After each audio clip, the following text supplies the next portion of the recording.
اوكي، السلام عليكم ورحمه الله وبركاته. المفروض ان كل دلوقتي كده شايف الشاشه.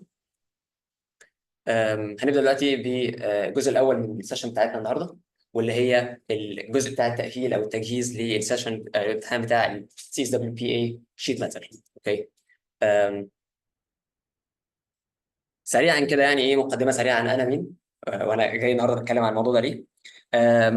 يعني خلال الخمس او انا بدات اساسا صوت وركس باشمهندس سال من حوالي مثلا شهور. اوكي. um, let's go again, but in English this time. What I'm just saying is that I've started using SolidWorks just as Muhammad here said, like when I was 14, and since then I started using it first as a hobby, and then I started using it more professionally when I got into engineering. Um, Throughout those years, I got more certificates and passed more exams as time passed. And the main goal was always to learn something new and to prove my skills. And that's what the goal is today, which is to make sure that whatever knowledge and skills that I've accumulated along the years, I'm going to share them with you guys. Just a quick note that just last week I was on the Code podcast run by Kirby and Johnny. And if you guys don't know these two guys, they're amazing in the SolidWorks community. So you can scan this QR code real quick. This is the live podcast that we had last week, and I was the guest, and we talked a lot. So if you want to learn a bit more about me and where I got and the path that I've been through and why I'm doing this, this is definitely a good resource for you guys to check out.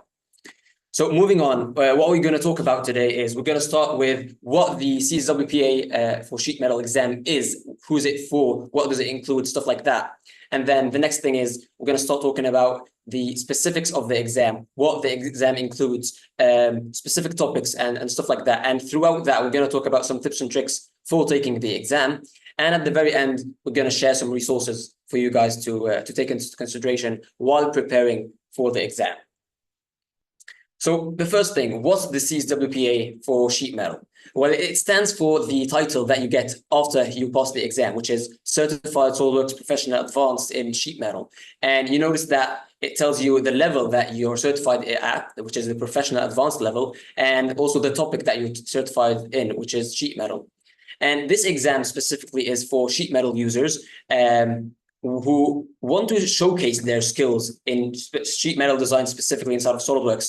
And the reason I'm talking about this exam is because usually when you see like CSWA or CSWP exams, they're more general exams. They're for everyone and anyone who's just designing parts and assemblies and creating drawings, stuff like that. But this is one of the specialty exams where it's specifically for sheet metal. Okay, and this is why when I'm talking about why it's worth it to take this exam,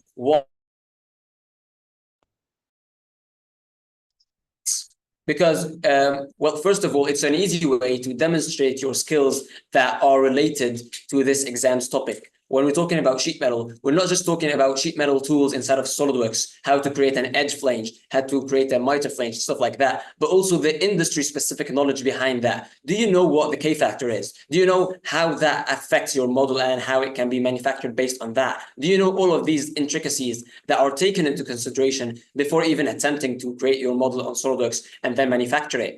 And the last thing, which is probably one of the most important things, is that it's a quick and easy way to showcase your talent and compare yourself and benchmark yourself against the other millions of users over the world. So back in February 2024, the number that was announced for SolidWorks users worldwide was 7.5 million. Now, when you say, okay, that's 7.5 million, where am I amongst these? Well, the number of certified SolidWorks professionals is, I believe, under 250,000. So we're already talking about you're being a part of an elite group of users who have already went ahead and showcased their skills in an easy and quick way. And when you go and say, okay, what does this all mean? Well, simply, if you're a student, then it's a better way for you to get an internship, for example, or if you're a graduate or working in the industry, then it's a better way for you to make sure that you're going to get the job you're aiming for. Now, this quote is from the SolidWorks website, it's talking about what the CSWPA for sheet metal exam is. And it says that employers, which is who this is presented to, can be confident that an individual with this certification understands, and notice this very clearly, not just the SolidWorks tools, but also the design and sheet metal components that go with it. So it's talking about the industry knowledge, it's talking about the commands inside of SolidWorks. All of that is tested in this exam. Now, moving on, the main resource that I get this from is always the SolidWorks certification program website. I just go solidworks.com/certification. And from there, if you scroll down a bit, you're going to find the sheet metal exam. And from there, at the top, there's the quote that I just gave you. And note that here, you've got the button to download the sample exam. We're going to come back to that later on, but remember, this is where we can get the sample exam if you want to. Now, here you're going to find a bit more about the exam, like how long it is, what is the minimum license or release of SolidWorks that you can use. So in this case, for example, it's 2011, it's pretty old.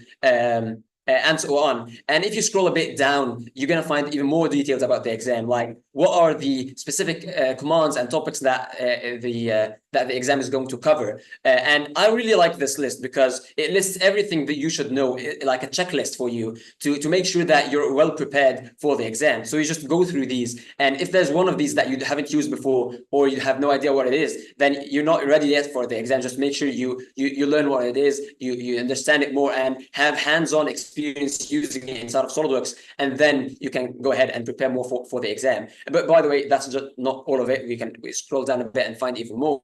But this is the really important part, which is for this exam, not only do you need SolidWorks on your device, but you also need Microsoft Excel. And this is because for some questions, you're going to be faced with gauge tables, where you've got tables of values that you're going to incorporate into your design. And for that to be used inside of SolidWorks, it has to be linked with Microsoft Excel. So make sure that you've got this also installed on your device, and you've got a license for Microsoft Excel. And as it lists over here, these are topics that 3 extra topics that will also be included in the 2011 version of the exam. And moving on, now let's talk about what it is and what you go through when you're preparing and taking the exam. So I've put this into like multiple parts. For the first thing is pre-answering. Before you even answer the question, before you start answering the question, before you open SolidWorks and start a new file, you take a look at the questions themselves.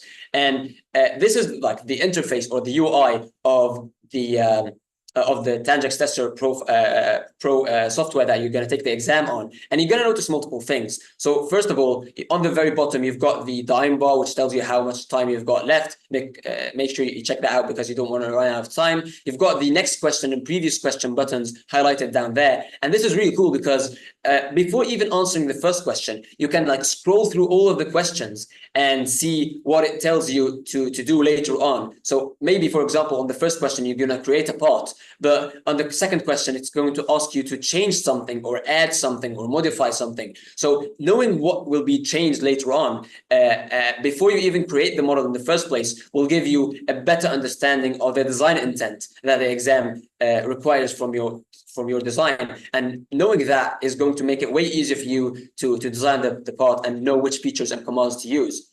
Something else to know is that over here you've got on the left side, you've got like a box where it's going to give you in textual form the question itself. It's going to tell you, okay, so this part is going to be like in millimeters or whatever the units are going to be. I need the answer to be in like 2 or 3 or whatever decimal places. This is what you're going to do. You're going to go through this and this and this. And then it's also going to give you the question itself, like measure the mass or get me the surface area, whatever it is. But on the right, you're going to find multiple, like here, for example, you've got 4 images, and these are images like drawing views and isometric views for you to see the dimensions of the design and to understand a bit more of what the values that you're going to need inside of your design are going to be. And at the bottom, now you've got where you're going to enter the answer. And here you've got 4 choices to choose from. But sometimes it's actually just a text box that you enter the value inside. And this depends on which question you're on. So you can think of the questions as bundles, like groups of questions. the first question in each group is always a multiple choice question where your answer will be chosen from one of the 4 answers that's given to you. And here you can feel free to choose any one of them, but make sure that you're spot on the answer you choose, not just near to it, but exactly right. Because when you change your design later on next questions, you don't need the diversion to accumulate and to get bigger and bigger. And in that case, when you enter a value by hand, you're gonna again probably out of spec. Because remember, for the Certified SolidWorks professional level exams, you've got a plus or minus 0.5% error margin, right? So you don't want to get out of that. So this is about the questions.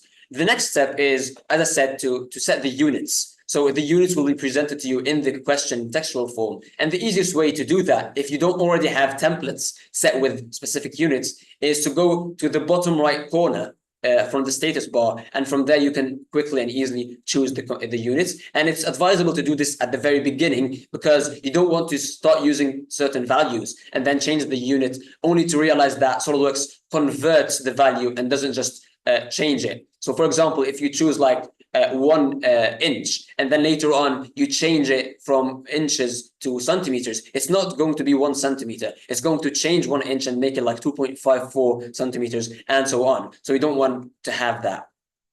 Now, one more thing to do is to set the material. And this is really important because usually we would forget about this. And usually the material is consistent in the same question, but who knows, it might change from one question to another. So it's always advisable to keep an eye on that and to make sure that you've got the right material set every time, because you don't want to create everything right and have the design correctly, but just get the answer wrong because you incorrectly chose the material or forgot to choose it at all.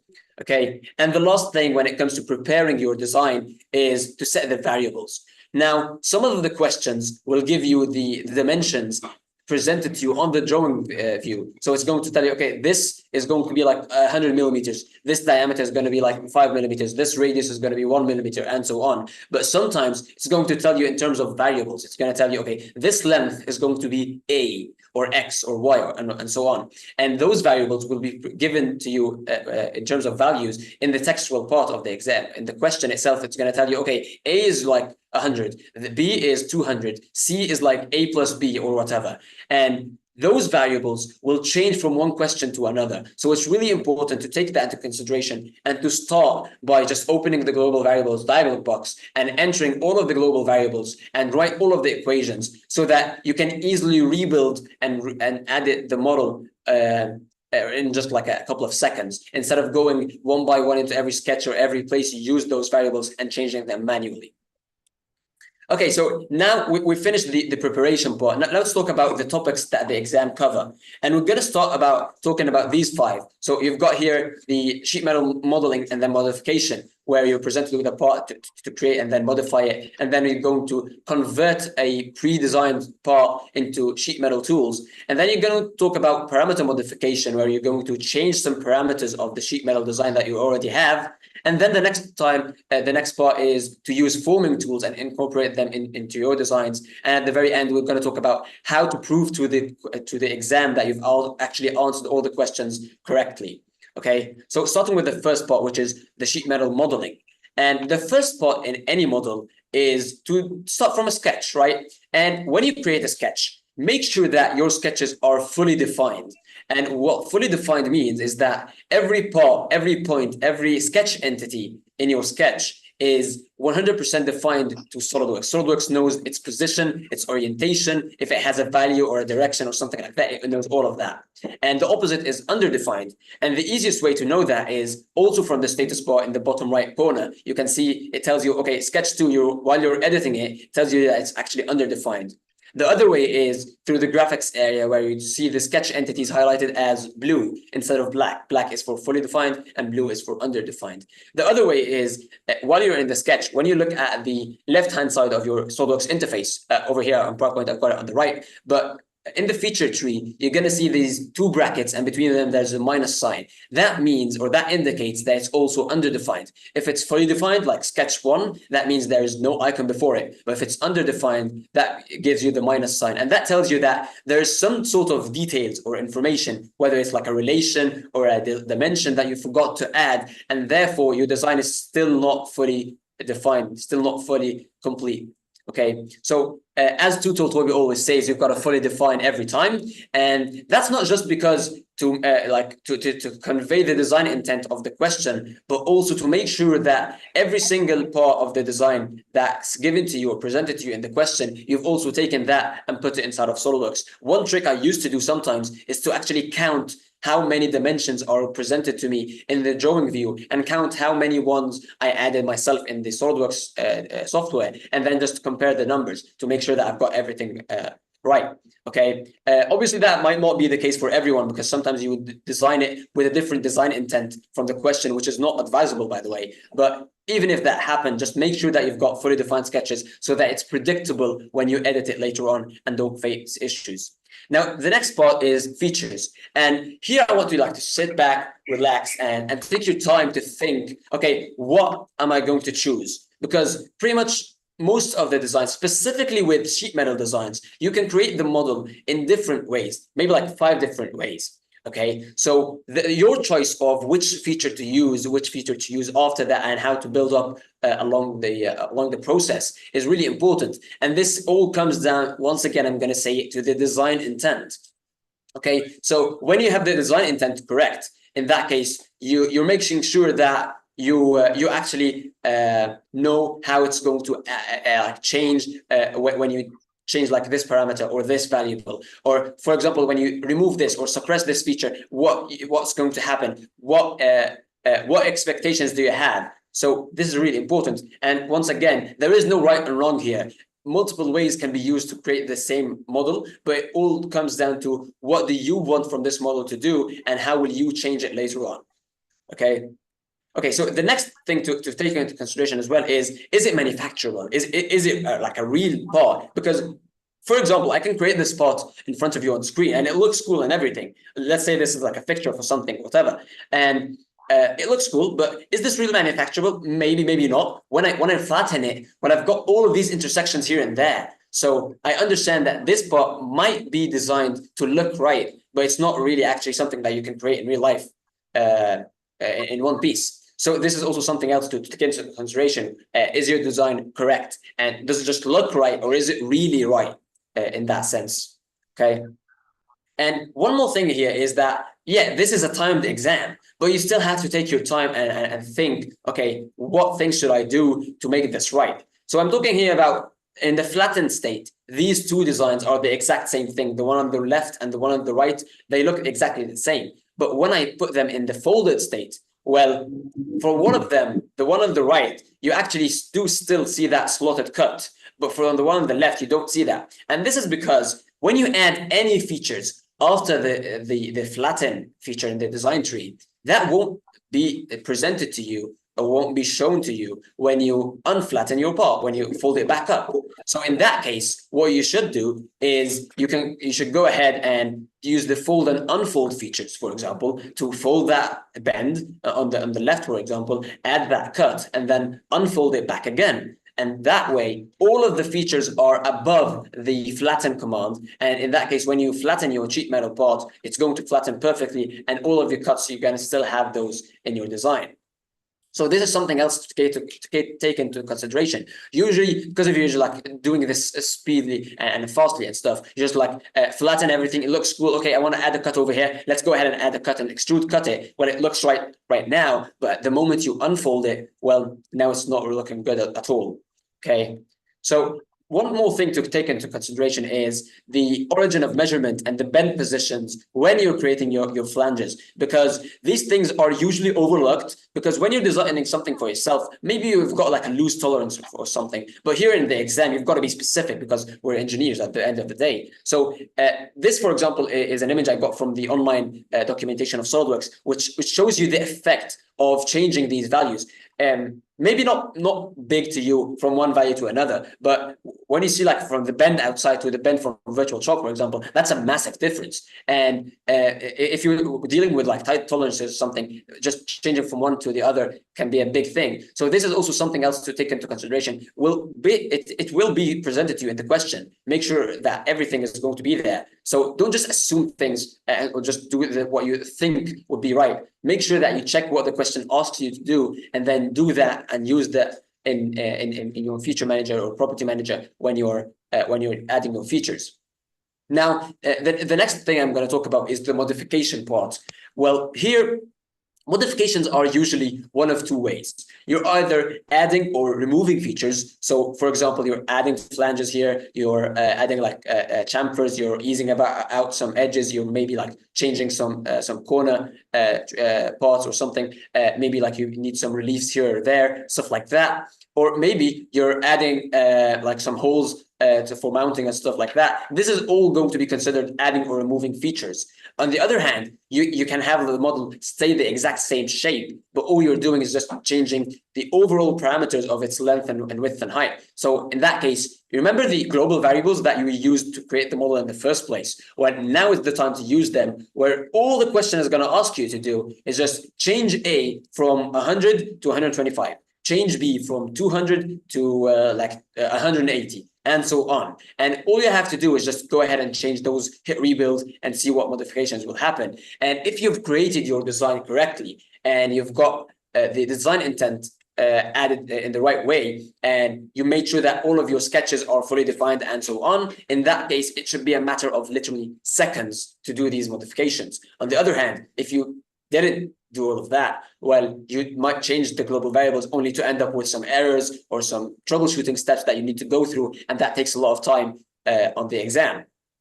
And one more thing to note here is that you can take like 10, 15, maybe even 20 minutes on the first question to create the part in the correct way, and just blast through the next couple of modification questions, because all you're doing is just editing a couple of variables and calling it a day. So for the first question, if you spend like 20 minutes making sure that everything is perfect, well, you can answer the second question in like 5 seconds, or you just open the box, change the dimension, the global variables values, and then hit rebuild, and that's it. It's not going to take any time, but that's because you invested a lot of time into preparing the model in the first place. So that's something also to take into consideration and to balance while you're designing your models. Now let's talk about the next thing, which is converting to sheet metal. And in this part, well, you're not going to design the part from scratch. It's going to be presented to you. And this is why you need to have SolidWorks 2011 at least or higher, because you're going to be given a part and you download that part, you insert it inside of SolidWorks or open it, and it's going to be a solid part, right? Just a solid part created with like some features or something, or might even be an imported part, whatever. But I'm talking, it's not created with sheet metal tools. And your goal is to convert it into a part that's created with sheet metal tools, something that can be flattened and machined out later on. So the main thing here is look at the images, okay? Just you've got the images that show you what the end result is going to be. And you're on SolidWorks, you already have the 3D model that shows you what the model is in the previous state. And now it's time to do the imagination process, where you're going to think, okay, here I'm going to like add a rip, for example, or here I'm going to add a bend along this edge, and so on.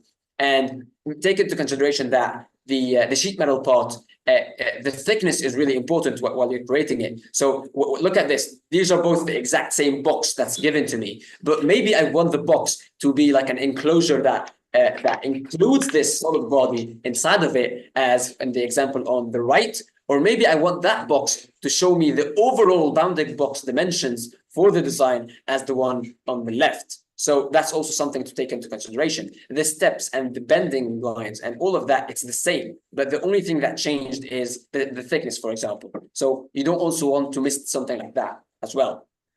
Now, let's take it one step ahead, which is, okay, we looked at the part, we know how we're going to go ahead and create it and convert it to sheet metal. What else what should I think of? Well, assign where the flattened face or the fixed face is going to be, and think of that and start adding edges for bends around it. surrounding it. And just like that, you go ahead and say, okay, so for example, I want this angled face or this bottom face, whatever, to be the fixed face that's going to be flattened around it. And then the next edge will be the first bend. The next edge after that, that will be the second bend, and so on. And in that process, go ahead and make sure that you've got the end result looking like what's given to you in the images in the question. And after that, you're good to go and create your sheet metal part. So the next part that we're going to talk about in the exam is parameter modification. And this means that you're going to be given a couple of parameters that you used to create the model in the first place. And all you have to do now is just modify these parameters, whether it's modifying them with a new value, whether it's modifying them with a new method of defining parameters. So you're going to be like given a gauge table, and this is really important to mention once again that you need to have Microsoft Excel installed on your device to be able to use this functionality. And you might also be given like direct values as for like the K factor or the different types of defining the parameters as well. And the main thing here is you've got the question in text form. So just go by your eyes and scan it real quick and extract the important details, the details that have the important things that you're going to use while modifying your part. Things like the bend radius, what the K factor is going to be. Are you using like bend allowance or not? Maybe you're going to use like bend deduction. So you're going to change it. And what's the values that are you going to use? Maybe you have to change the sheet thickness, for example, stuff like that. So make sure you got all of that. And then when you get all the important details, now go ahead and modify these in the sheet metal feature in your design tree. And this probably has nothing to do with modifying the design itself. It's only about how the sheet is going to be changed. And based on that, what processes will be affected by that? Am I going to change the bend radius? Am I going to change the way I define my bends and so on? But usually the model itself as features, you probably won't change anything with that. Now, make sure that you're familiar with the sheet metal feature in SolidWorks, because usually you don't actually create it intentionally. You just go ahead and start adding your edge flange or something at your base flange, and it just pops up, right? But it is a feature, and you can go ahead and right-click and edit it. And in there, you will find all the parameters that I was just talking about for the past couple of minutes, where you can change those and make sure you familiarize yourself with them, because yeah, usually you already have them set at the very beginning, but that doesn't mean that you can't modify them later on. So make sure you're familiar with that as well. Now, let's talk about the next thing, which is forming tools. And this is something that, based on your industry and what you create with sheet metal, you might not really use them all the time, but it's a real great opportunity as well for you to familiarize yourself with them and know how to create one from scratch and how to add it to your design library and how that process should be and where the design library location is and so on. So for example, I've got the design library file path in the slides, as you can see. From the installation directory, you go to program data, SolidWorks, and then SolidWorks version whatever, like 2024, for example. And from there, you've got the design library folder, and in there, you've got the forming tools folder. This is the default one. That doesn't mean that you can't create your own. You can put it like on desktop, for example, or any folder, but make sure that you set that folder as a forming tools folder so that SolidWorks can recognize that folder for design library features and stuff. Okay, so after you familiarize with that, with yourself with that, let's say you create a forming tool from scratch, or maybe your design, the design itself is given to you. All you have to do is just create a forming tool from it and save it as that. You're probably going to also ask to include it inside of your design, whether it's something you create or also something that's given to you. And in that case, not only do you need to know how to create and use forming tools, but also how to add them into your existing sheet metal designs and how you would position them, orient them, and so on. Now, at this time, you're probably gone ahead and fixed everything. You've designed everything. You've got everything set up. But what's missing is to showcase, okay, I've actually went ahead and designed everything correctly. Because after all, you're not taking the exam on SolidWorks. You're taking it on a separate software, which is Tangix Tester software. And you have to be able to tell the software, okay, I actually did answer this correctly. So the way it knows that you did actually do that right is it starts asking you questions about your design. And based on your answers, it figures out if there's any mistakes or not. And this now comes down to extracting some information from your design. And it's usually based off of things in the evaluate tab. Okay, so the first two, the measure and the mask properties, these are both from the evaluate tab. You start with the measure. From there, you can get things like distances, lengths of things, maybe like the distance between two parallel faces, maybe the angle between two angled faces, stuff like that, and so on. And it's really intelligent, where based on your selections or pre-selections as well, if you're like a bit speedy and want to speed things up, it would tell you immediately what the value is. And something to note is that you can go by your cursor and put it on top of the value in the later releases of SolidWorks, and just click to copy that into your clipboard. And there's also options to make sure it takes the value itself, or maybe the value plus the units and so on, or maybe like turn this feature off altogether as you wish. But this is also a neat tool to take into consideration. Note that in Tangix Tester, Control V doesn't work to paste, but right-click paste does work. So maybe you want to try and do that. But it's really important to know how to extract these details from your designs. If you're a bit quick and you don't want to waste time launching the measure tool command and closing it every single time and stuff, well, when you pre-select certain entities, you would get the dimension or the measuring results also in the status bar in the bottom right corner. So for example, in this example, I've pre-selected like two edges or two faces who have an angle between them. And as you can see, it tells me right away, without even needing to launch the measure tool, that the angle is 147.72, whatever. And this is for pretty much most of the values. For example, if you select like a face, it's not going to tell you the surface area or like its area or stuff. But if you select two parallel faces, yeah, it will tell you the distance between them. If you even select like 2 points, two vertices, it will tell you the delta X, delta Y, and delta Z, and shortest distance between them. So it tells you a lot of details. So if you want to shave off a couple of seconds from your design process, well, that's something to look into. But not everything in terms of information of your design is present in the measures tool. So in that case, you would need to use the mask properties. And here, it's all based on, did you set the material right or not? Because if not, well, in that case, everything that's going to come forward is going to be incorrect.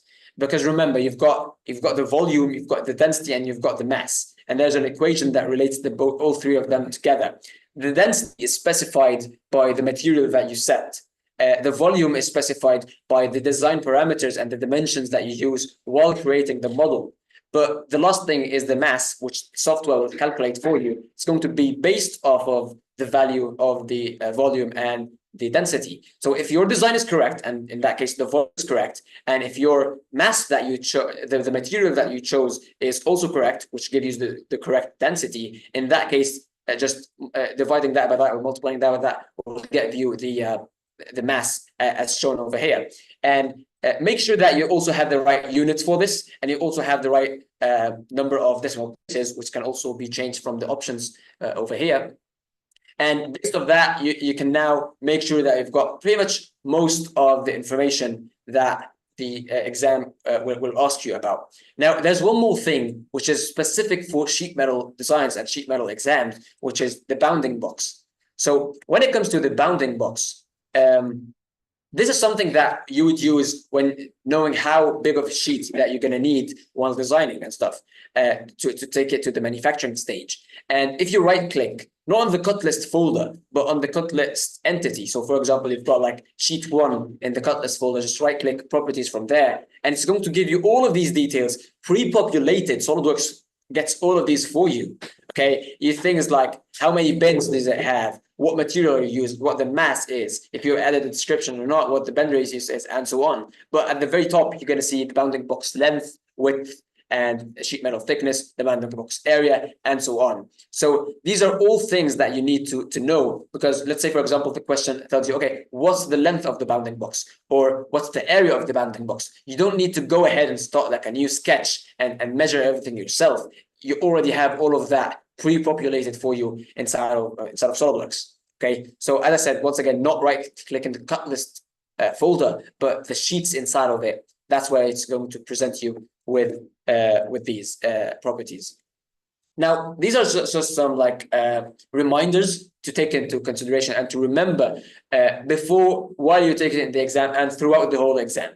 So the first thing is, the exam is like what, 14, 15, maybe like 16 questions, whatever. I want you to make sure that at any point in time, if you want to get back to one of these questions, you can do that. And for that, you don't need to smack the Control V like 100 times to get back to where you were at the first question. And then, okay, I want to go back again to the fifth question. Well, I've lost all of it. So the best thing to do is to do a save as after every single question. Okay, so you finish question 1, save it as Q1, for example, and then do a save as, call it Q2, and start answering the next question. After you finish it, save as question 3. It opens a new file called question 3 with the model in it, and you can start adding the modifications and so on. You get to like a new group or a new topic of exams, of questions in the exam. In that case, you're going to name it like question 5 or question 6, whatever, and make sure on every single question you're doing a save as operation. Okay, and that means that it's very easy to you to, let's say, I want to jump ahead to like question 10 and then come back again to question 2 and finish modeling it. You can do that because you've got everything saved separately. And there's also something else, which is if, and I'm just putting like a very big if here. If, let's say, for example, the device crashed or Tanjix tester halted or stopped or whatever. And for example, you lost your files. Okay, the exam session files. In that case, you already have a backup of your questions. So if you reach out to the support of the certification team, for example, you can present them with these and they may be able to help. But if you have no details and no proof of what you were doing throughout the exam, it will be a bit harder. So that's also something to take into consideration. Okay, and one more thing is that as I said, you've got groups of questions. Well, always think of these multiple choice questions as your checkpoint, where you go there, you know that now I'm like saving all progress till this point, and then I'm checking, okay, did everything go right or no? If not, then I'm not going to move ahead until I make sure that everything is right. You've got 4 answers. You've got A, B, C, and D, for example. Like, make sure that your answer is exactly, as it comes from SolidWorks, is exactly the same as what's presented to you in one of the 4 choices.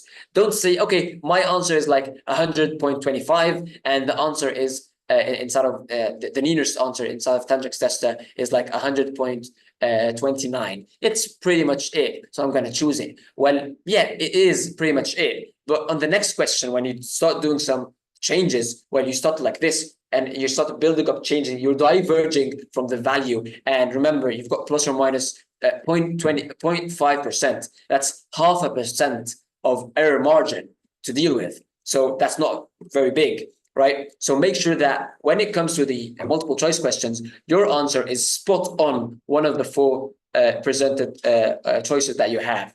If that's it, that's good to go. If not, then give it a bit of thought.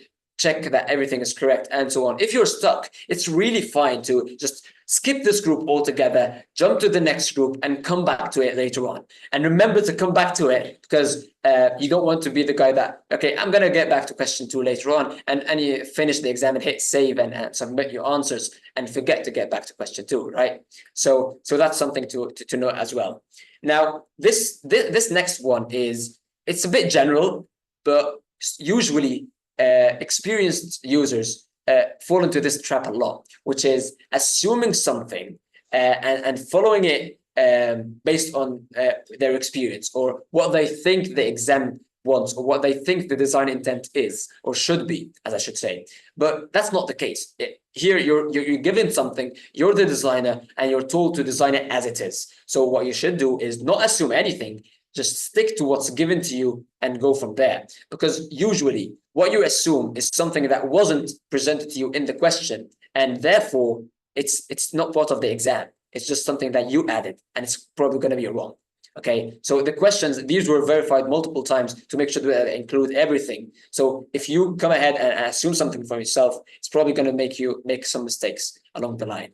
And one more thing is that the images are given to you as references. They're not something to take like as a carbon copy and compare your design with them. So let's say, for example, you take like a screenshot of your model in an isometric view. Should it be like pixel by pixel the exact same as the isometric view in the question? Well, no, because those images are pretty much consistent on this group of questions for anyone who gets this group of questions. If someone gets the exact same group of questions, they're not going to get the exact same values of the dimensions, but they're going to get the exact same image, because they're not going to create a new image for everyone that takes the exam. But this is where the global variables come into play, because A, B, and C, and all of these global variables, these are what change from one exam taker to another, or from one exam taking to another. So in that case, make sure that you've got all of that, but don't compare it with the images. Compare it with the values and the dimensions that you're given and presented to you. Okay, so at this point, we've already went ahead and made sure that we've covered all the tips that I've got for the exam itself. Now let's talk about the resources, the main resources to go through if you want to prepare for that exam. Obviously, this session is going to be one of them, but the number one resource that I always guide any new user to go to is the built-in SolidWorks tutorials. Okay. I can sit till tomorrow listing the benefits and the pros of these tutorials, starting from they're free, they're offline, they are already installed and on your device. You don't need to download anything extra. While you're installing the software, they come with it. And not just that, but you already have all the example files on your device as well to make sure that you can move along and follow along the tutorial while you're going through it. And also, like, something that you will never see in any other tutorial or any other course is that these tutorials are linked to SolidWorks as a software. So for example, if it tells you, okay, I want you to hit the miter flange command, you hit the icon and you can't find it. Well, if you click on that icon in the tutorial, it's going to be highlighted to you inside of SolidWorks. And this interconnection between both of them is what makes it one of the best resources out there. Okay. It's going to give you not just the basics, but some of the like an overview of the features, the different sheet metal features. So make sure you check those. And after that, the next thing is mysolidworks.com. So if you don't know what mysolidworks.com is, well, you're missing out on a lot. Okay, so as it says over here, it tells you it's your place for all things SolidWorks, and that is correct. So from here, you can go over here and you're going to find things like CAD models. You're going to find the forum. You can search the forum from here, or you can search for training. And this is what we want today. And let's say I'm going to search for sheet metal. And now it's going to present me with courses, maybe even e-courses, learning paths, lessons on the topic that I just asked for. So let's say, for example, I'm looking for learning paths. So here I've got like a sheet metal exam preparation course. I've got these two learning paths for sheet metal design functionality. So let's say, for example, I want to check what sheet metal 1 is. It's going to tell me, okay, so this is like introduction, properties, and it goes through a couple of the different commands inside of sheet metal. And the sheet metal 2 is like an advanced or a sequel to it. And then after that, well, okay, I'm now making sure that I know everything I need to know about these commands, and I've already got tons of experience using them inside of SolidWorks. Well, in that case, I can go to the exam preparation course and check about all of these things. Okay, and after I go over there, you can see at the very end, you've got these last two ones, which is solving the sample exam. Okay, and remember the sample exam, that's what we can get from going to solidworks.com/certification, scrolling down to the sheet metal exam and going to the exam page, and that's where you can download the PDF. And this is where you'd find a video solution of it. So this is a pretty good resource to check out. One more thing is Journey to the CSWPA sheet metal. And this is an article that I wrote a couple of years ago when I finished my my CSWE. It's part of my journey to the certs. a whole series of articles that I've created for all of the mechanical design lineup exams, starting from the CSWA all the way to the CSWE.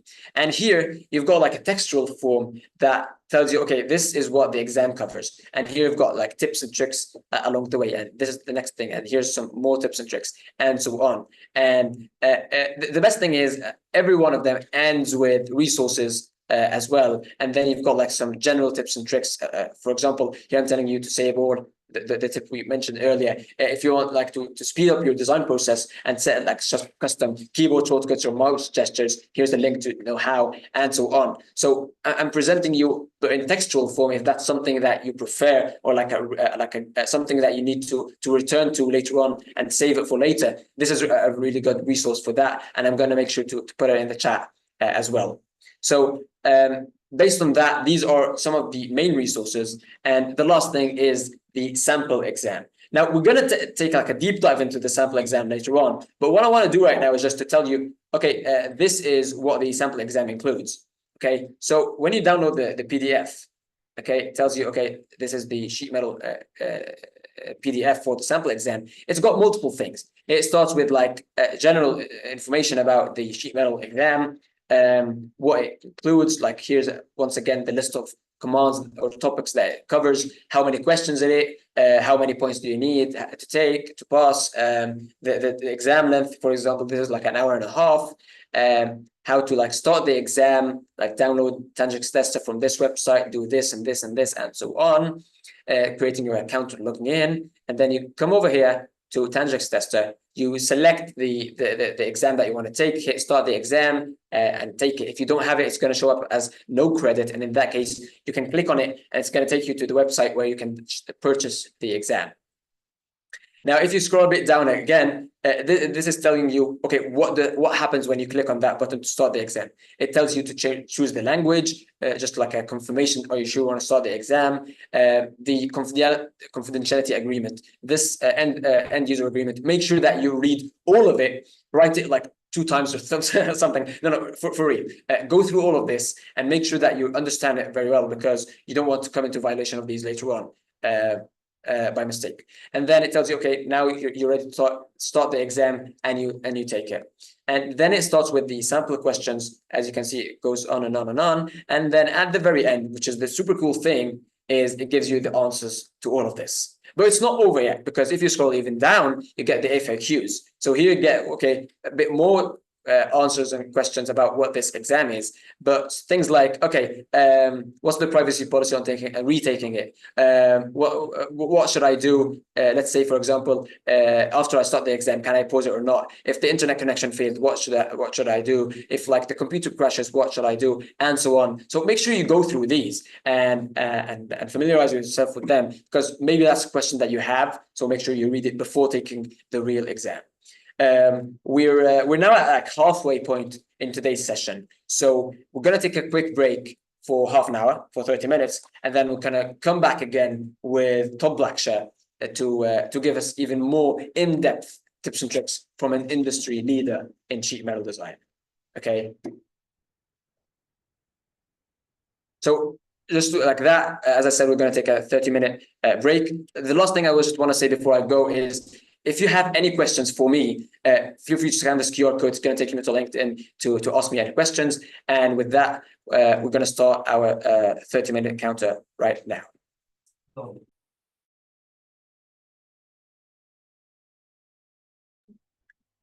By the way, if anyone has any question regarding the first part of our today's session, feel free to put them in the chat. And I'm going to also go through any questions that were given while the session started. Okay. So I see that Todd already put some of the links in the chat as well. Thanks, Todd, for that. And I also see some images from our in-person attendees at Alexandria. The room looks full. That's great. So I've got a question here from Muzammil. He's asking, do we need a license to use my SolidWorks training courses? Because I've tried before, it allowed me to only watch lessons and asked me to pay subscription. So you saw the filters on the left that I showed you, where I like chose to go to learning paths and stuff.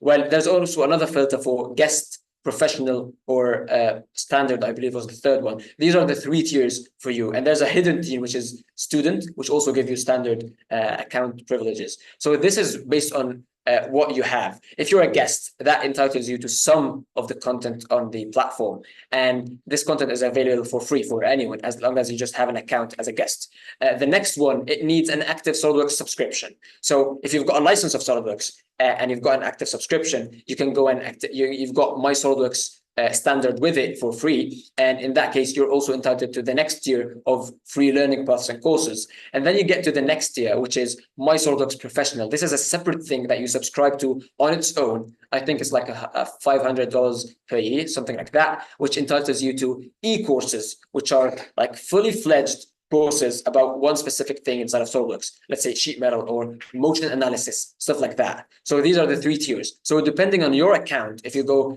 to your account and see what your subscription is, you can know from that what access do you have to these content as well.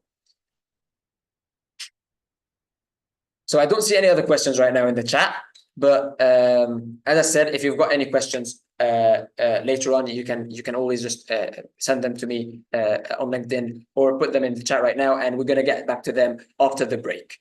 With that being said, I hope you guys enjoyed this first part about today's session, and see you in 30 minutes.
Okie dokie.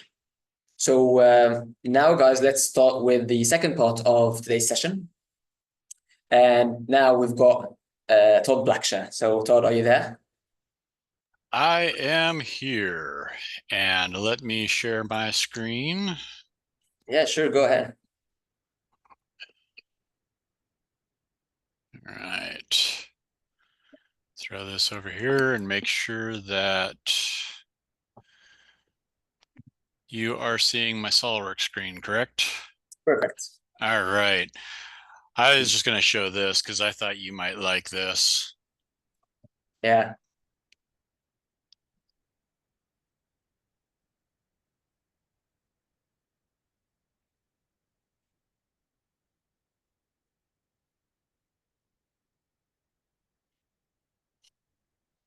And that's all three of us. All right. I'm going to need to keep this a little bit short because I have a doctor's appointment in a little bit less than an hour. So I'm just going to do a really brief introduction. If you want to find out more about me, there was a really good interview that Matthew Hall did on swim. Jump in and check that out. Todd, by the way, you might want to switch the presenters, I think. Oh, geez, did it not do it? Yeah. All right. I think it's from the display settings on the top. Yeah. Yeah, that's perfect. Okay, so you're seeing the full screen, correct? That's backwards from what I'm seeing, so I'm just going to roll with it. I was only going to show a couple of slides anyways. A couple of badges from World. I do have a few certifications. The very first one was my CSWP back in 2005. A little bit over a year after that, I joined the reseller and picked up a lot more. I don't even show all the ones that I had with the reseller there. And when I left the reseller, I was a little bit tired of taking certifications because as a reseller, there's a bunch that you have to renew on an annual basis. And so I would spend January and February renewing certifications for support tech and things like that. So I didn't want to do any certifications for a while. And then in 2015, I was like, well, it's the 10-year anniversary of my CSWP. I might as well finally get around to get my CSWE. And this is a lesson in not procrastinating. All 6 of those certifications I took in 7 days. So, yeah, Which you shouldn't do. what? Which you shouldn't do, by the way. No, that's a bad thing. Don't do it. Learn from my mistake. Um, it's way too much stress and it just leaves you in a fog. So I am from Nebraska, and a lot of people in the States don't even know where that is. So I have a little map that I like to show, especially when I'm talking to people out of the country. North America has states, provinces, countries that are touching water. Those are in blue. The ones that are in green have one in between them and the water. The ones that are in yellow have 2 states or provinces between them and water. And then there's the Nebraska, the most landlocked state in the entire North of America. So I'm from Lincoln, Nebraska. And just to give you a quick idea where it all began, it was quite a while ago. I started on SolidWorks 2001 Plus, and back then they used to send a little what's new book out with each media kit, and I happened to hang on to it. And many years down the road later, I ended up presenting with one of the founders of SolidWorks, John Hirschtick, and got to have him sign my little book. So I thought that was pretty cool. Let's see, was there anything else I wanted to say? No, I wanted to be able to jump right into it. And so Yaya did show you this. This is the thing that I like about presenting with Yaya's. He's saying a lot of the same things that I say, and it's like really good advice. And so I basically went to what? Okay. I posted the link for the exam earlier in the chat. And this is just the download of the guide and practice test. And Yaya already stepped through all out of this. But what I'm going to do is take you through this part of it. And so, like Yaya was saying, when you first fire it up, take a look at the test and it's like, okay, here's a sheet metal part that we're going to make. I can see that there's an A, B, C, and D, and a couple other dimensions. Pretty straightforward. Is it on your second screen? Let me check my screen sharing because You can see the SolidWorks website. The PDF is on okay, your yeah, let me edit that because I meant to have the other screen. I'm going to stop sharing for just a second and then I'm going to reshare because it is seeing my screen 1 as screen 2. So that's how things got flipped. No worries. Now we're good. Okay, I'm going to pop this back up. Everything should look good. Fairly straightforward part. This is all the information that goes with it. We're going metric, 2 decimal places, 1060 alloy, thickness, radius. These are the A, B, C, D dimensions that you see right here. And we're going to look for the mass of the part. I do like to highlight the part origin arbitrary. On a lot of the tests, they do want you to have it oriented in a certain way because they will ask for the center of gravity, and that is highly dependent on where you model. In this case, I'm just going to model it as I normally would. I like to be symmetric. Question 2, I can see that they're just updating a couple of things. You don't want to glance at this. You want to take a good look. You know, they haven't changed the units, the material. They have only changed these variables, and then you're looking for the mass of the part again. And this is why it's so important that you get that very first one correct. They're going to give you 4 options, and I will warn you that they do trick you. I've seen it before. I did a presentation on the CSWP or CSWA test where I went through the sample that they gave, and one of the incorrect answers was the part correctly modeled with the wrong material. One of the incorrect answers was the part correctly modeled with the correct material, but you forgot the fillets. So you have to go through this. And so because of the way this works, you have plenty of time to do it. Be sure, verify everything. Okay, question 2, we're just changing those. Question 3 and 4, it looks like we're looking for like the flattened size, like the bounding box length or width. Update the parameters. None of this changes, but they do specify a K factor. That was one of the things I noticed in one of the earlier questions is that they didn't specify that. And they have different variables, although those do look a lot like the ones for number 1. So this is why you want to do like Yaya says and save each question, because then you could jump back and start with that. Measure the indicated distance as seen in the image. And then the next one, the only thing that changes is the K factor and the variables. Question 5 is looking for bounding box area. So we've seen all those, and then this one will add a hem, and we should be able to get to that no problem. I'm going to jump back and I'm going to slide this off to the side so you can see what I'm doing.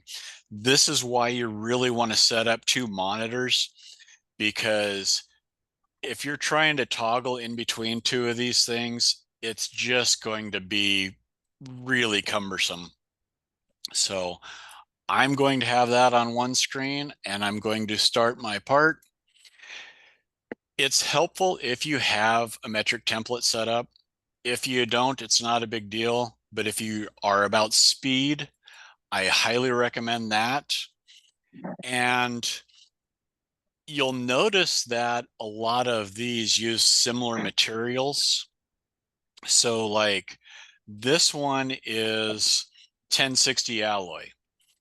What I did was I went through and I added that to my material favorites. So if you say edit material, you can set up favorites, and I would look through the practice tests and add those materials so you could just jump right over and grab one of those from your favorites because they stick to a handful of materials. Okay, I need to draw the part. I'm going to pick the dominant profile, which to me is this right here. So I'm going to draw that shape. And one of the things that I always told people when I was at the reseller and I was teaching classes was sketch sloppy, bring it in with relations and dimensions. And you can do that. I'll exaggerate it here a little bit. Technically, that's the profile. All I would have to do is just make those vertical, make that horizontal, grab that, just control clicking, make those horizontal, grab the midpoint of this, make it vertical with that, and then I could just add a couple of dimensions.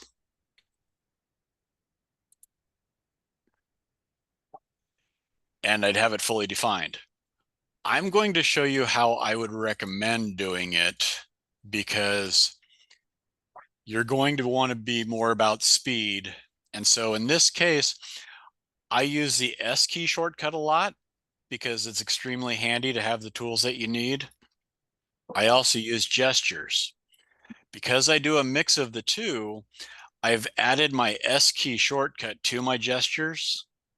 So if you suddenly see it pop up and I'm waving my hand around like that, that's how I'm doing it. It's just down and to the right. Even though I'm just drawing those three lines, I'm going to draw a rectangle and then it'll want to click on the origin. So I can do that. Right click, get back to select. I'm going to pick the origin, pick that, make it a midpoint. While that's still highlighted, I'm going to make it for construction. That just gives me those main lines now. Now I can add my dimensions.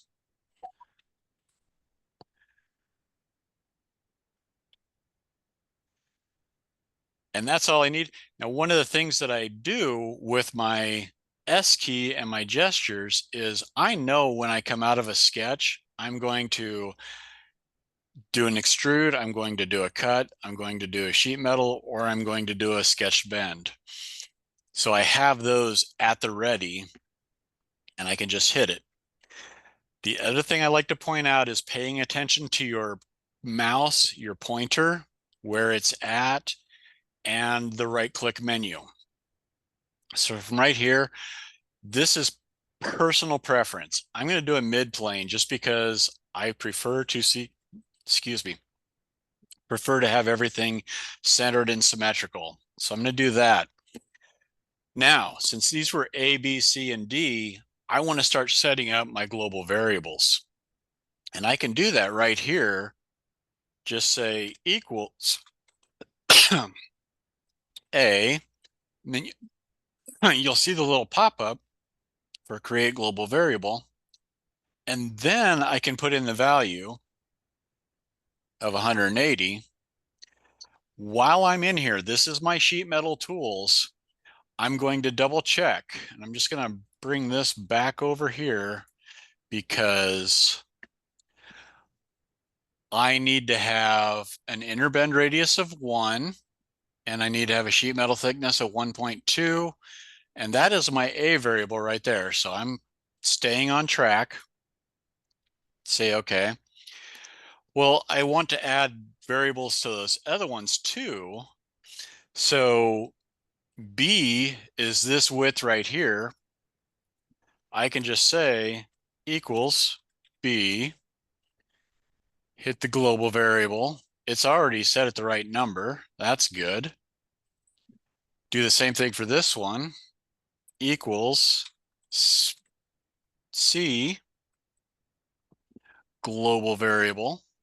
50 is already good. And you'll see the little equation sigma right next to it. So those are set up.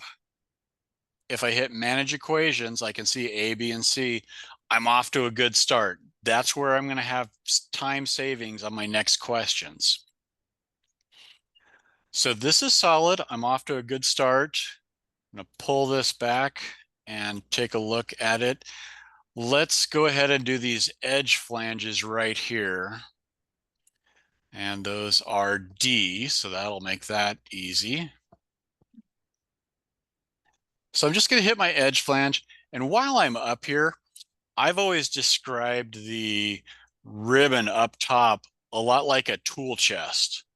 And each one of these tabs is a different drawer. You know, this one has sockets, this one has wrenches, this one has screwdrivers. The advanced tests like sheet metal surfacing, each one of those is a tab.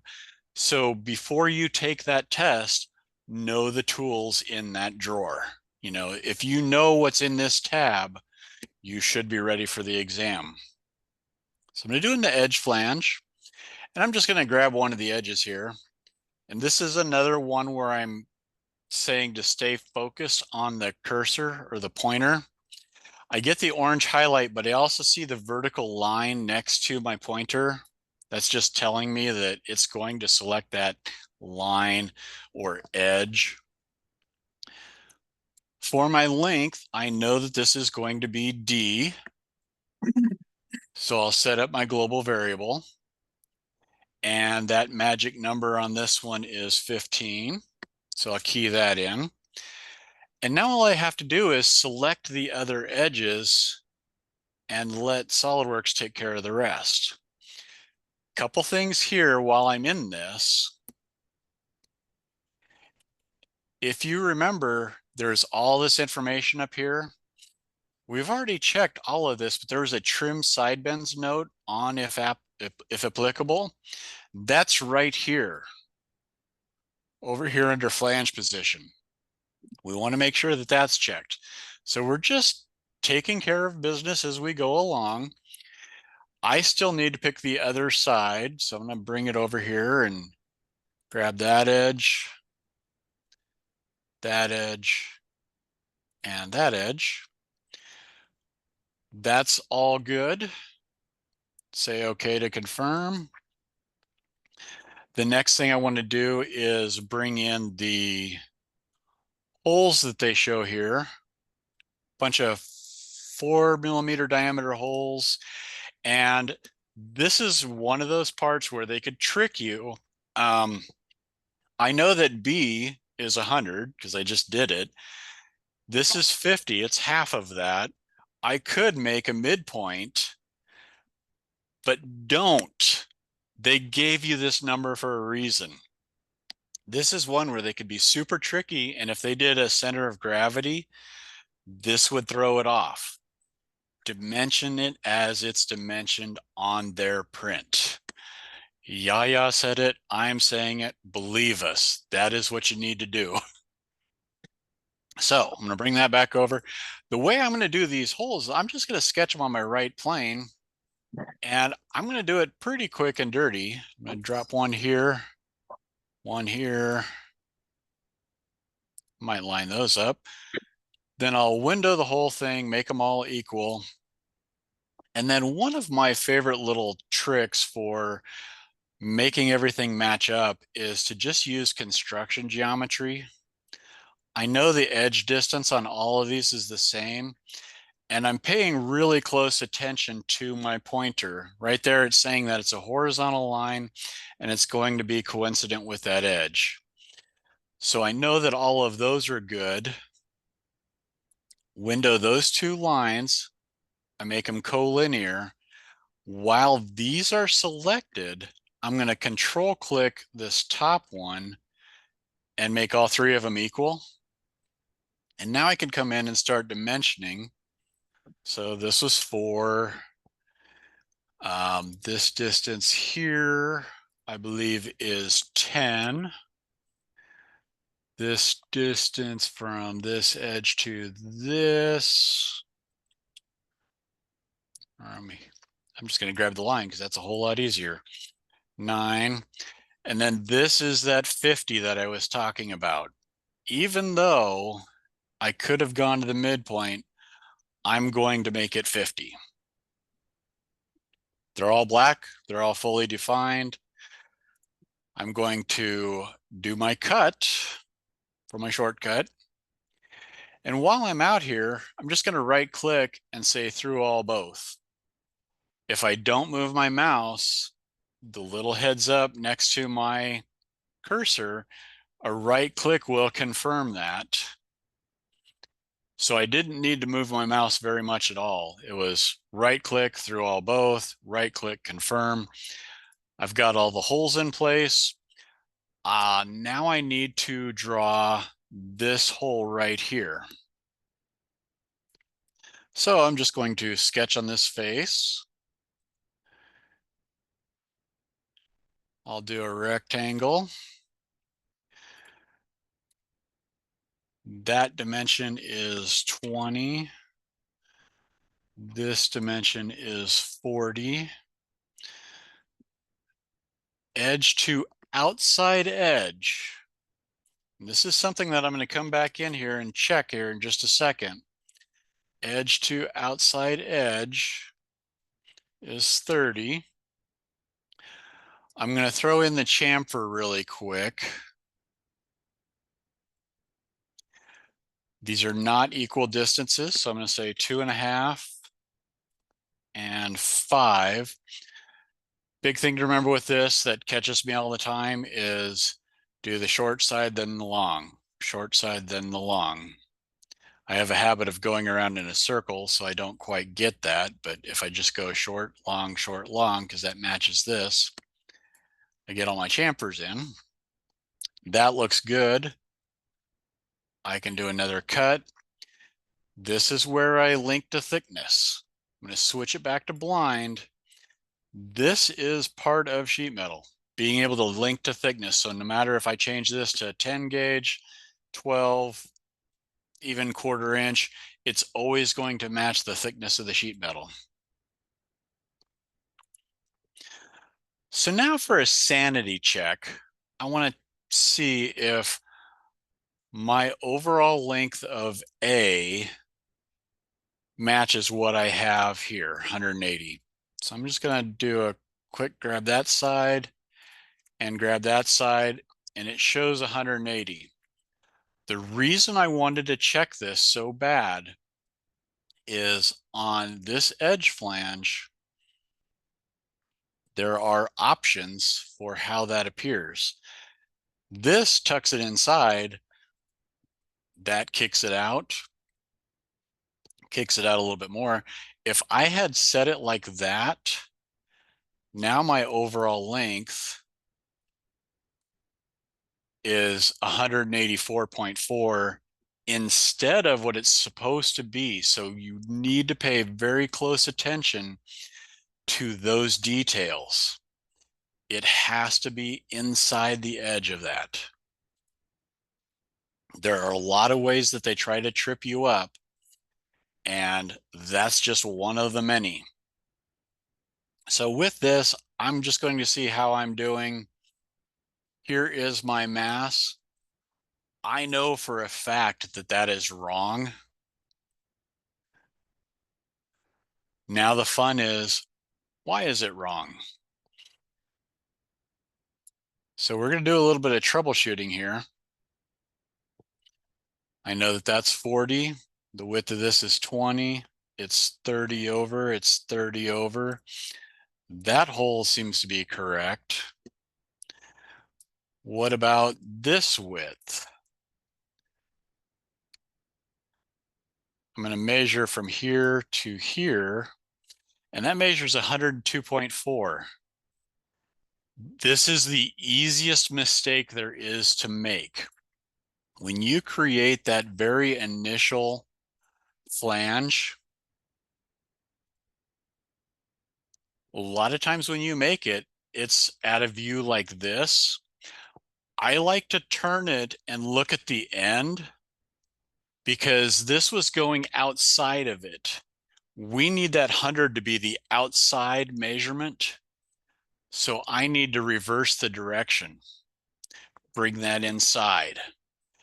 Think of these as you want to have something that fits over the top of this. So you need the outside measurement to be 100 so that that drops into place. Now, if I do a measurement on the mass properties, I know that that answer is correct. That's why this is really handy, especially when you're learning and taking the practice exam. That is what you're after. Being able to see, hey, I know I messed up. How did I mess up? Check each step. That's the biggest thing. And most of your checking can be done right here with this. And they didn't give us a K factor. We just kind of winged it. And our mass was good. So this, I'm going to save this really quick.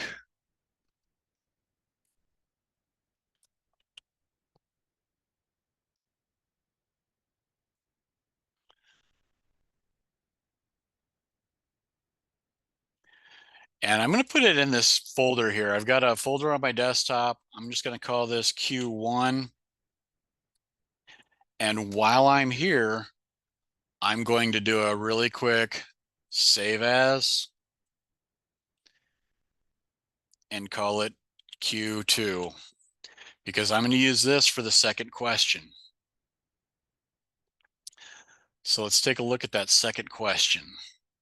Update the parameters. Okay, none of this had changed. We had talked about it earlier. These are the only things that changed. And then we measure the mass of the part. So what I'm going to do is I'm going to open up my equations and I'm going to put those new values in. So this one is 200. You can just tab through these. This is 40. And you can see how quickly you can finish question 2 just because you carefully planned question 1. I can do a mass property, 133.7. If I go back to the end here, 133.37, we're in really good shape. So here's a fun little thing. I need to save question 2 as it is. That's the correct answer. I'm going to do another save as and call it Q3. But before I do that, the thing I want to look at here is if you look at question 3, these numbers look familiar. 180, 100, 50, 15, 180, 100. Those are the same as question 1. So what I can do is I can go back to question 1 and save a copy of that because then I don't even need to change any of those. So this will be Q3, save. And the difference in Q3 is that we're applying a K factor and flattening so that we could get this length. K factor of 0.4. Let's take a look at what our K factor is right now. I had it set as 0.32. Let's just look at the difference that it makes when we flatten it. And we get a measurement of that. It's 195.55. or I can pull it up here so you can see it, 195.55. I'm going to go in and edit the K factor to the 0.4 that they said.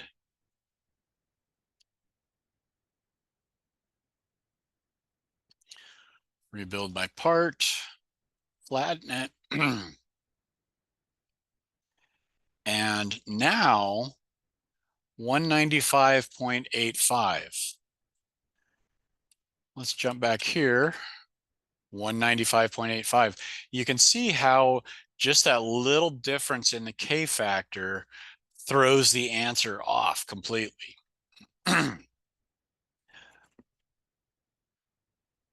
So we know that this one is good. I'm going to save that. We'll take a look at question 4. And these numbers look a lot like question 2. I don't encourage doing this during an exam. Chances that they do this are going to be highly unlikely, but I've gone through this a number of times and I start to notice little things. So for this reason, I'm going to make my copy off of question 2, and I will save as question 4.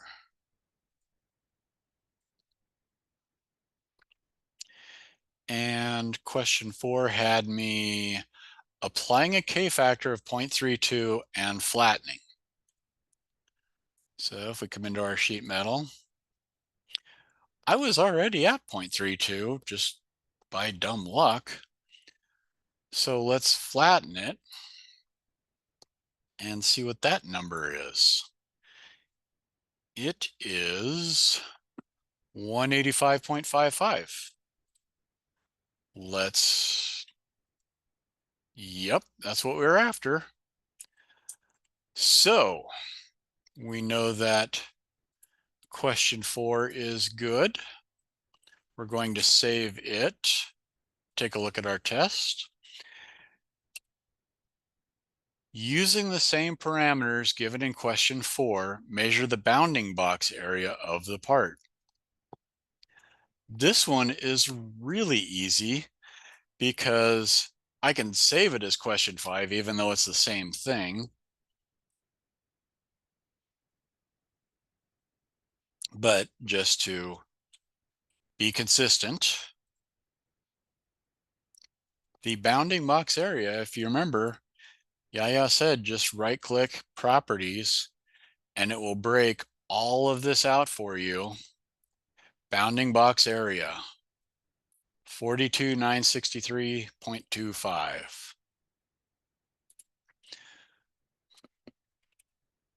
42,963.25.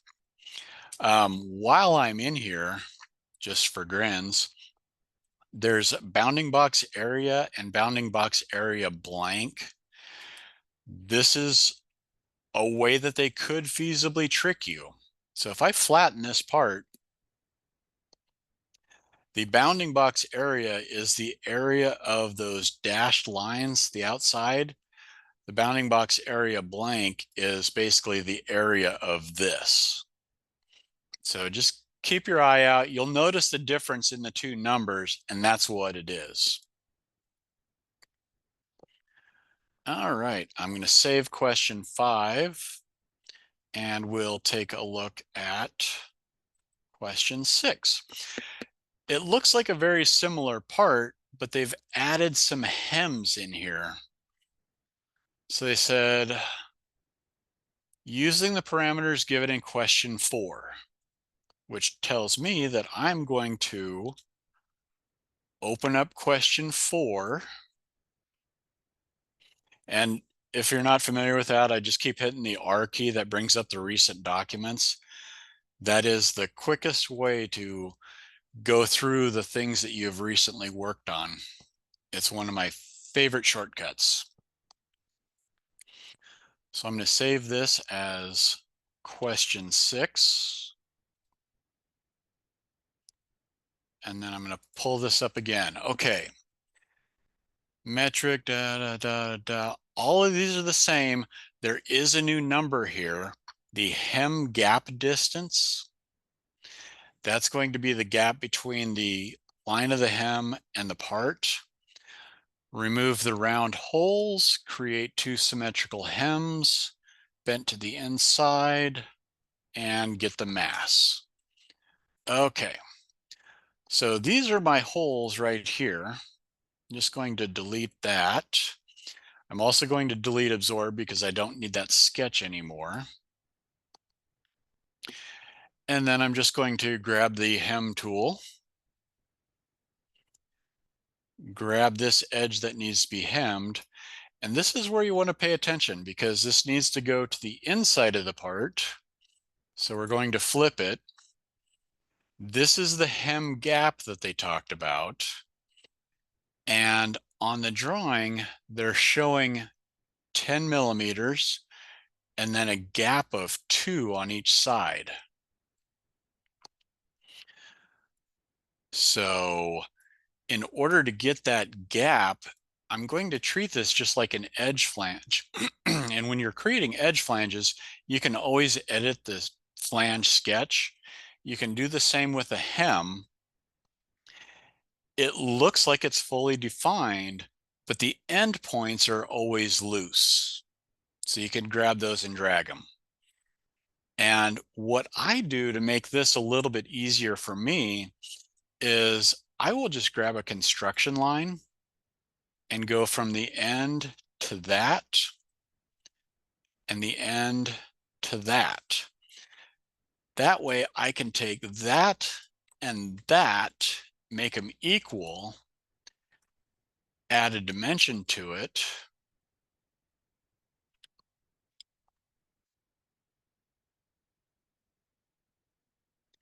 and those were 2. I can finish editing that. And there's my hem. Now what I'm going to do is I'm going to edit this feature because I want to take a look at everything because there's options for the relief. You can have an oblong, you can have a square or a rectangle. And based on their print, that's a tear. So I know that all that's good, but I need to do it on both sides. So I'm going to add one to this side, and that goes to the outside. So what I need to do is select it and flip it to get it to the inside. The other thing is that this is the full length, so I need to edit that width. You could do it separately, but you can do it all under one feature, and it makes it a little bit easier to track. So I'm just going to do the same process. Do a center line, go from there to that end, and from there to basically the origin. I'll grab that construction line and that construction line, make those equal, and then I'll pop a dimension on it. 2, say finish. I'm going to take a good look at my part now because those are flush with the bottom, which is how they showed it in theirs. They show those matching up. That's another hem option where you can specify whether it sticks out, how it's shaped. You need to pay attention to those details. And that's basically what the test is just verifying that you understand the tools within the sheet metal menu or tab, and that you understand the tools within here. So one of the things that was in the list was the hem gap distance. We got that. So yeah, we should be good on everything. Mass of the part in grams. Let's see if we can take a look. 138.13, 138.13. So the biggest thing, I went through this really, really quick just because I have to go to the doctor's appointment. But like Yaya said, you spend your time up front on that very first one, because question one is your most important model of this whole group, as Yaya put it. If you set this one up correctly, it's going to make the rest of them flow really smoothly. And you'll make up any extra time that was spent taking care of this by just being able to go into your equations, keying in the new numbers, hitting tab. Smart design will get you there. Design intent is what it's all about. Yeah, I said it a number of times. If you've ever taken the essentials class at your reseller, you will hear design intent over and over and over. It is the most important part about being a good SolidWorks user and getting certifications. Just being able to do that is huge. I did notice something in the questions, why he gave you the length of 50. I'm assuming that was the distance to the center of this hole.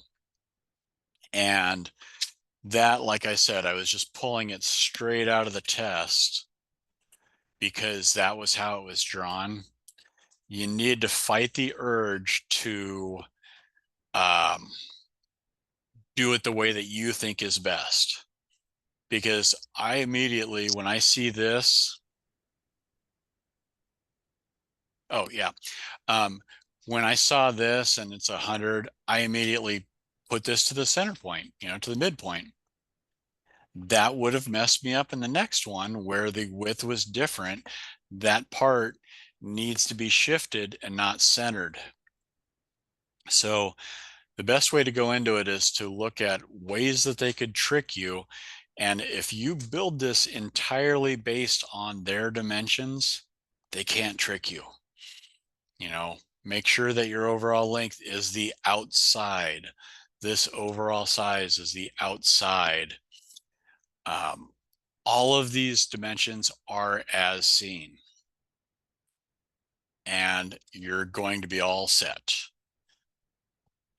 So like I said, I went through that really quick.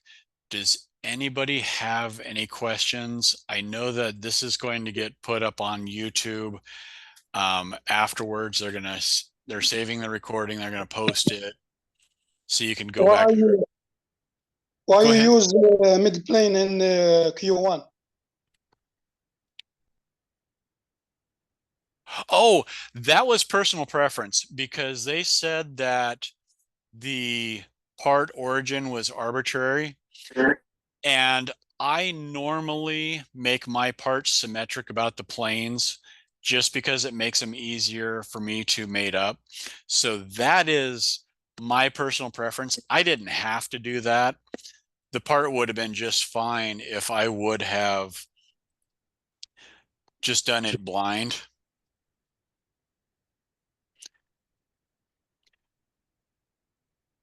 Now, this might screw up a few things, but no, that's all still good. That's just personal preference.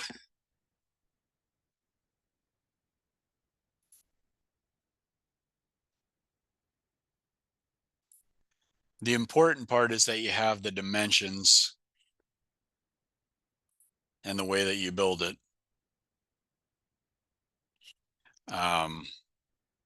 The biggest one where they trip you up is, like I said on this very first one, if you have this going to the outside, let me edit the feature. If you have that going to the outside, you're going to be off. We saw that happen. If you have your edge flanges staggered, it's going to be off. What about the relief? Rectangle and round the relief in the corner.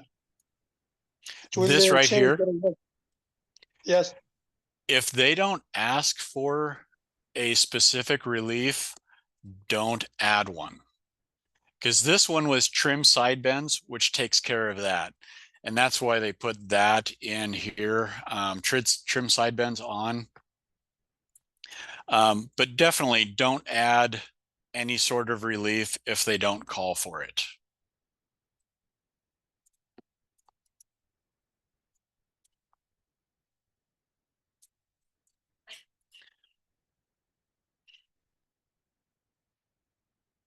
Yeah, basically do it all by this. And like Yaya said, that was a really good idea to count dimensions. You know, because the only difference here was that I saw that these were 9. So I drew the line to make all 3 of those equal. So I had one less dimension. But other than that, I tried to follow these dimensions as they were. I used the chamfer tool to shortcut these. But other than that,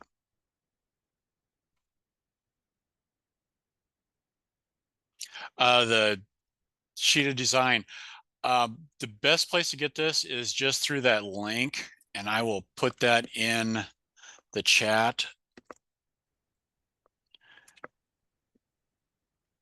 So if you go to this page, you can grab this sample exam and run through all of this yourself.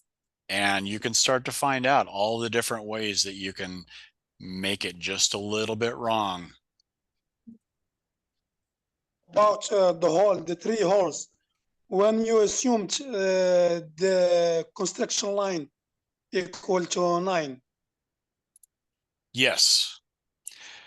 The only reason I did that, go ahead. If they put another question and they told you to change the center line of 9, you constraint yourself by selecting the 3 lines. It's equal. Yes. So if like on my screen right now, that center hole in the middle top, if they change that to 10, I would have to go in, get rid of that line or make it not equal to these so that I could change that, because if I just change that number, it would update all of them. And that would be bad.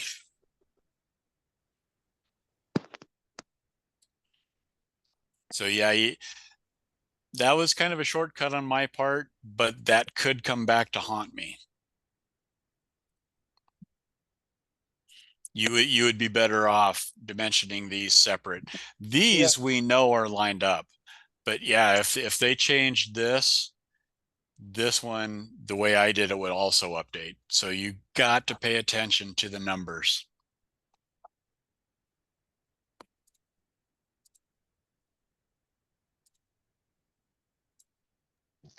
And fillet, why the short line and the long line? Fillet.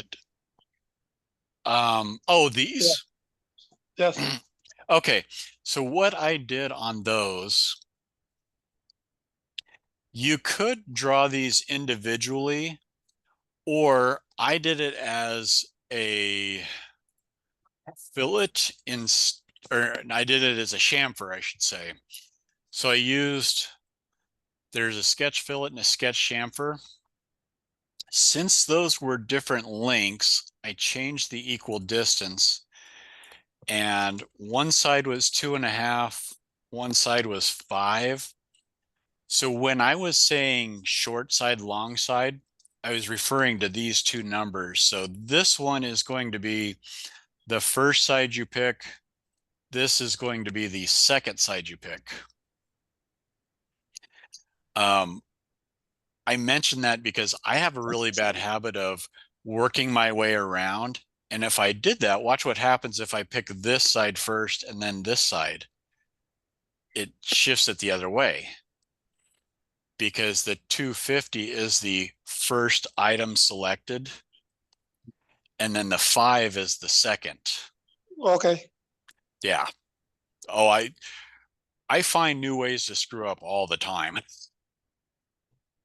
Don't we all? Yes.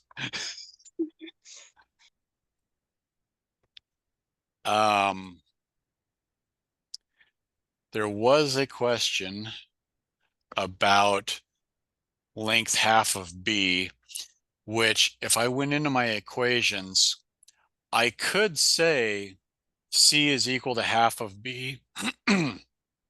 But if they did something on the test that wasn't that, I could say B divided by 2.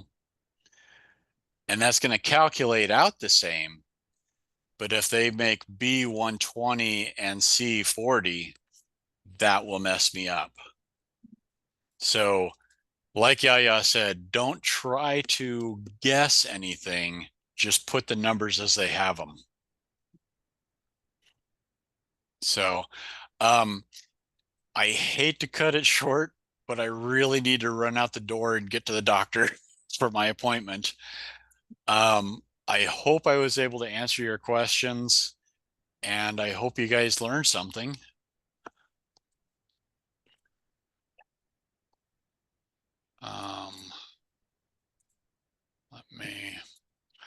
I'm going to stop sharing my screen here. Now that I've stopped sharing, we can do the high five, Yaya. Yeah, for sure. 3, 2. So another great one. I'm going to let you wrap it up, and we got to give you a high five too. Another one. Okay. There we go. Thank you so much. Sorry I had to cut it short, but got a doctor's appointment that I got to run to. Give me a shout. Yaya knows how to get a hold of me. You know how to get a hold of me.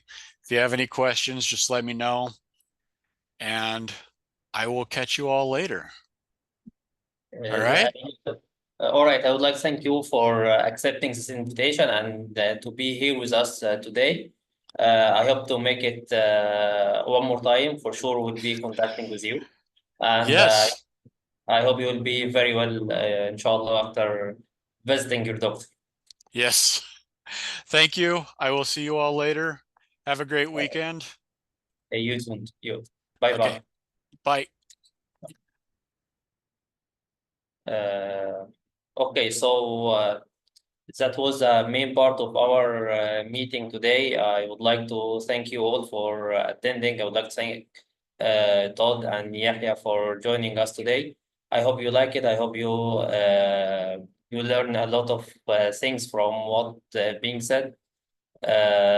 For the last 4 weeks, we had our series for the certifications, and we wrap it up today and finish it this series. But another series from the industry will be starting next week.